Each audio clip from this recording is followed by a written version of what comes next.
Hello, good day, my esteemed viewers. If you are new to the channel, kindly like, share, subscribe, and please don't forget to hit the notification bell. Mr. Chinedu, let's now look at what is happening in Imo State, a situation where the governor, talking about Hope UZODIMA, is already asking forgiveness from God. We understand that actually we are all sinners. Well, is it surprising seeing a governor approaching God for forgiveness? It was a very, in fact, the news went viral all over the old eastern Nigeria about Hope UZODIMA, considering so many factors was looked into, and when he demanded that he has handed over his life to Christ, and he has he apologized to Igbos for whatever wrong. I don't know. This happened live in a church service, but people are asking, because of the revelation that came from one of the commanders of the Biafra army, who came openly and told the whole world how Hope UZODIMA led a coalition of other governors and northerners in Aso Rock to resist and make sure that Nnamdi Kanu was not released. As when appropriate, that the release of Nnamdi Kanu is going to destroy a lot of them and render the Eastern politicians, useless. Let me just use that word in that angle. Remember, these people were able to disclose a lot of things that went underground that a lot of Biafrans do not know, that transpired when Hope UZODIMA was installed by the Fulanis as the governor of Imo State. And the number of thousands of Fulani jihadis that are democide, though it was seen as part of the agreement that led to Hope UZODIMA becoming the governor of Imo State. So a lot of things were also built around the death of Ction. A lot of things was built on the insecurity that's happening in Olo or Kivu axis. We will also discover how Asari Dokubo, leveraged on the same source and unleashed killings, powered by Fulanis and those who are working with them as governors in the eastern part of the country. So these are the things that a lot of people are saying, that immediately the Biafra commander, disclosed what was going on and how Hope UZODIMA connived with 10 Fulani governors to meet in Abuja and stop whatever that's going to lead to Nnamdi Kanu's release. It was me that was saying it. But if I may ask, are you in any way suggesting that Hope UZODIMA is a stumbling block to Nnamdi Kanu's release?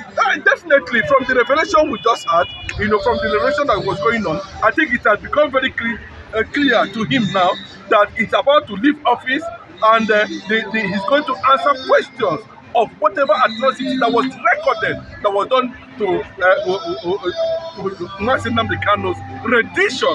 Well, you understand? So, and another factor is that a lot of Igbo leaders, especially those that call themselves political leaders, who tailored and championed the campaign against Nnamdi Kanu after coming under serious pressure from Sultan of Sokoto, from Fulani, over what Nnamdi Kanu was saying and doing, that's already impacted the outsiders, that's already impacted the Nigerian youth, that's already beginning to create some level of consciousness that Nigerians are beginning to ask questions.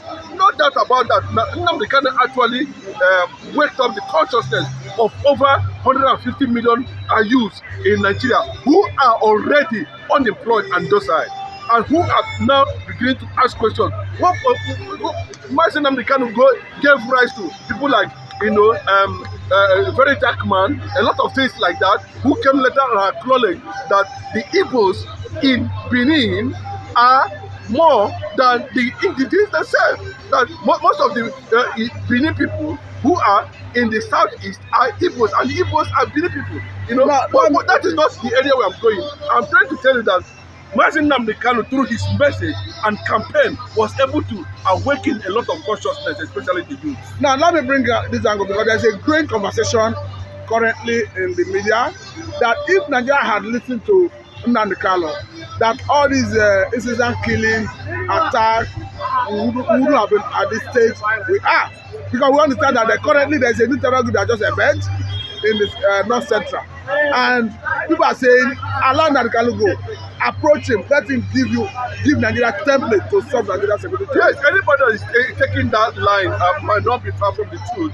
Because even in the north, even everywhere Nnamdi Kanu is being celebrated, how do you see every Nigerian in any corner at any point, whether it's Igbo or Yoruba or Hausa, discussing the impact of Mazi Nnamdi Kanu in the society for over 10, 15, 20 years now, when Mazi Kanu elected the entire world, on the ongoing agenda of the Fulanis. A lot of people did not believe it. But unfortunately for the Ohanese leaders themselves, of the Igbo leaders themselves, they were not able to checkmate how some of these governors emerged as governors, to the extent that, they were not able to stand and resist any form of Fulani infiltration in the Biafra land till date. So that is the essence of what we are seeing today. So some of these governors now, as at that time, the socio-cultural group of Ndibo, the Ohanese Ndibo, should have been in a position, and other Igbo unions and groups should have been in a position to check very well how these governors, who is behind them and all that. And I can tell you for now that they have taken over, more than thousands of lives. Boko Haram has been able to survive in the eastern part of the country. So people are looking at it. That's the angle. But UZODIMA is asking for Igbo forgiveness. When you say Igbo forgiveness, it means that, maybe to an extent, he has realized that his tenure is coming to an end, or possibly he is seeing signs that the agreement or memo, whatever agreement they have entered with the Fulanis, has backfired, and the ESA has risen to that conquest and challenging the status quo of Fulani infiltration in the entire eastern part of the country. And maybe that was led to what the Ghanaian government is trying to do at this point in time, and stating it very clearly, because most of this professional job work that is being done by ESN, more kudos to Mazi Nnamdi Kanu. We are seeing massive exodus of Fulanis in the entire eastern region. That was why we are hearing reports that most of them are already in Lagos now, and some of them are heading towards Ghana. But unfortunately for them, the Ghanaian government has shut down whatever border that will link Fulanis to infiltrate Ghana at this point. So it is a big win for Mazi Nnamdi Kanu at any time.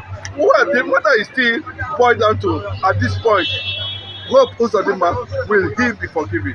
Okay, now let me bring this angle, because as I speak, the governor of Plateau State moved one very, very clear that what the state witnessed is genocide in nature. And we are seeing a situation where the president that have a mandate, the responsibility, going by his oath of office to protect lives and property, is advising the Plateau State governor to summon with power to restore peace in the state. People are now asking, does it not behove on you as the commander of the armed forces to address the insecurity rather than summoning the governor to restore peace? Pastor, there's an issue. I can tell you, when I listen to the public press release and the speech made by one of the Enugu leaders, traditional leader or a former senator, let me just put it that way. I do not know the status of that man, that to be very honest with you. But I listened to that man very well, and I discovered that what is happening in the entire eastern part of the country was as a result of what the governors has actually laid down for the northern Fulanis to infiltrate, just because they felt that they have been conquered, and that without the Fulanis, there will be no governor of them becoming governor in that state. And I mean, the question people are asking, we have 16 million Fulanis in their numbers. There are 16 million.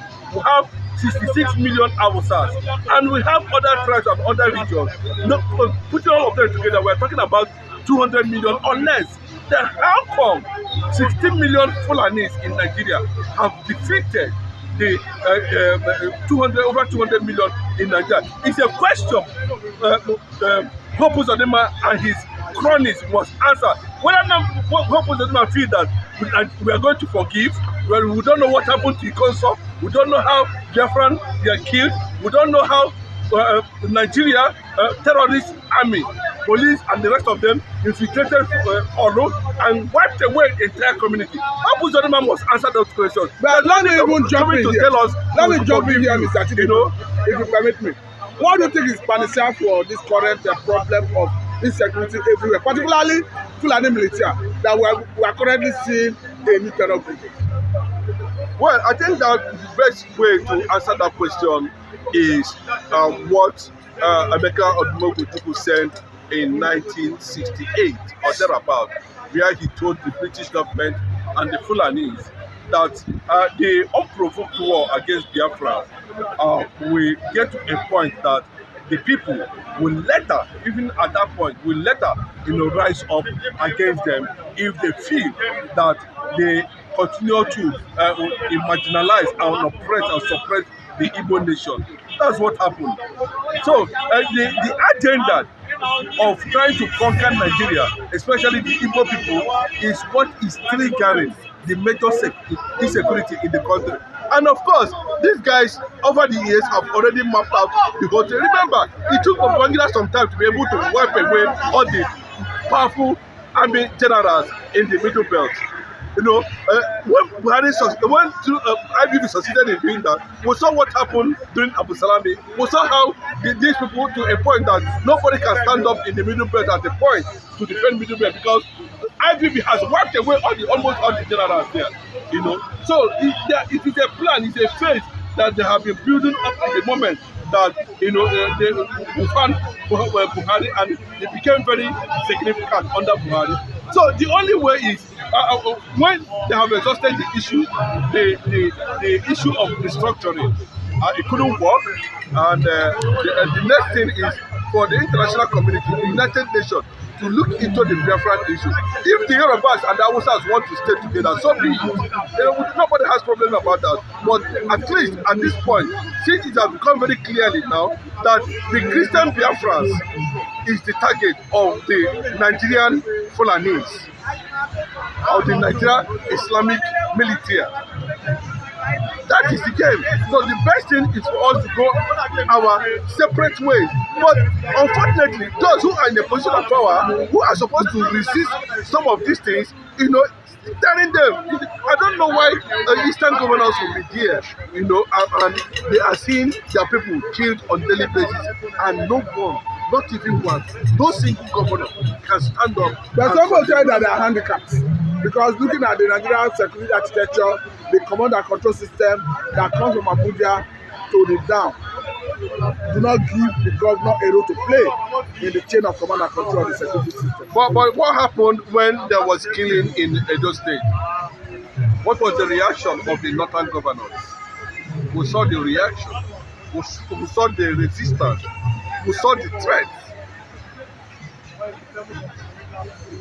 We saw the carnage that took place in Ebonyi State.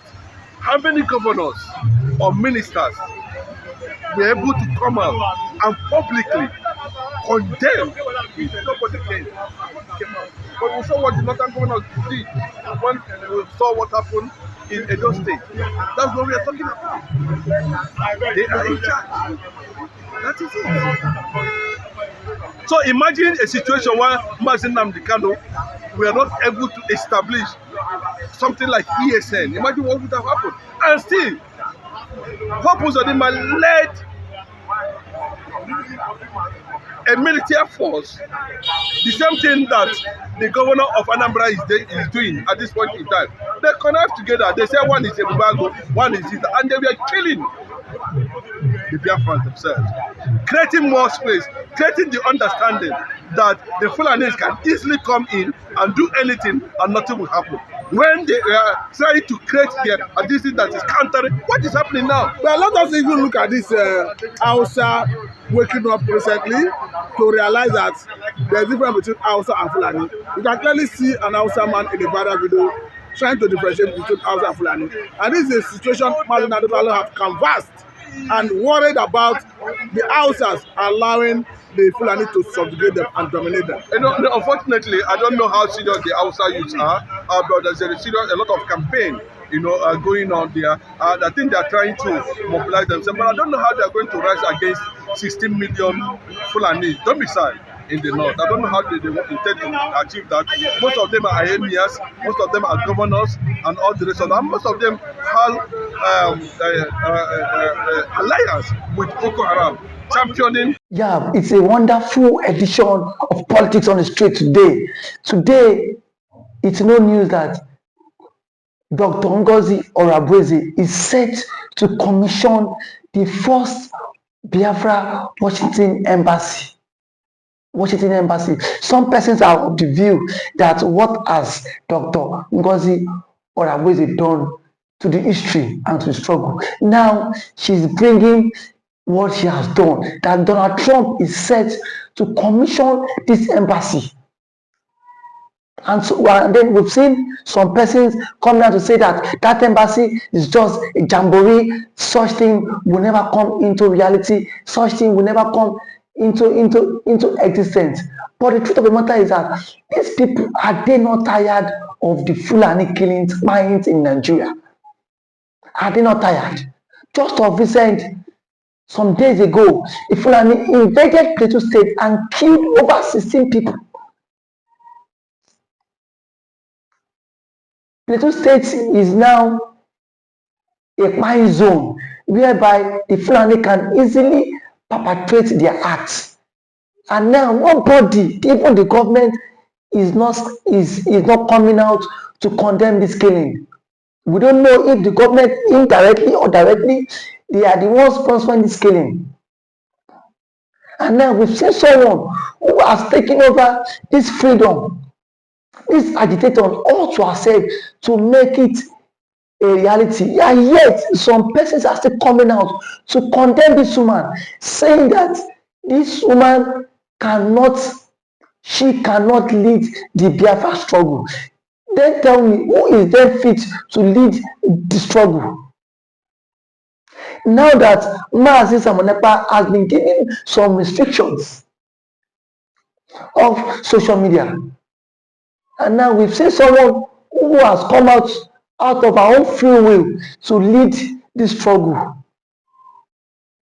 And some Igbo leaders are saying that will not become a reality. What does the Ohaneze Indigo really want?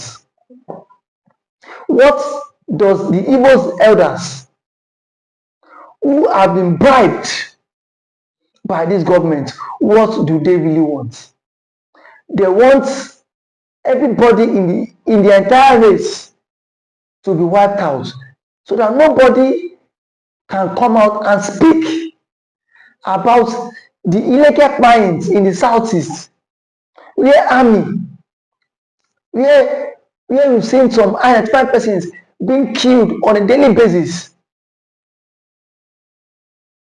And now nobody is coming out to condemn the killing. And yet Dr. Ngozi Orabueze is making moves. And yet we've seen leaders, the Igbo leaders, coming out to condemn that move. The truth of the matter is, the enemy of a man is within his household.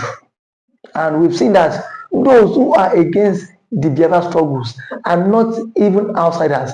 They are mostly people, even from the Igbo race. When Dr. Ngozi Orabueze announced that they are set to commission the Washington DC Biafran embassy, and that it will be done by the US President Donald J. Trump.